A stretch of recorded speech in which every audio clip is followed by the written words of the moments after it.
বিসমিল্লাহির রহমানির রহিম। আমরা দেশকে ভালোবাসি, দেশের মাটিকে ভালোবাসি, এই মাতৃভূমিকে আমরা শ্রদ্ধা করি, সম্মান করি, তাই তো আমরা বিএনপি দল করি।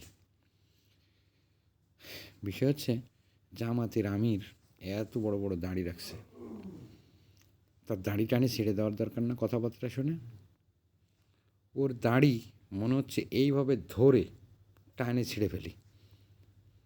কী ভাষায় যে গালি দিতে ইচ্ছে করছে, যদি ওকে সামনে পেতাম বুকের পর মারতাম লাথি।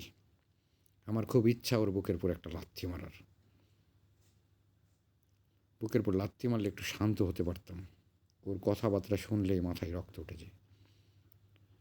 তারেক জিয়া গতকালকে যে বক্তব্য দিল, একটা বারও তার সমালোচনা করছে, একটি বারও তার সম্পর্কে খারাপ কথা বলে নাই। এই যে এত বড় বড় দাঁড়ি রেখে টুপি মাথায় দিয়ে ও ওঠার সঙ্গে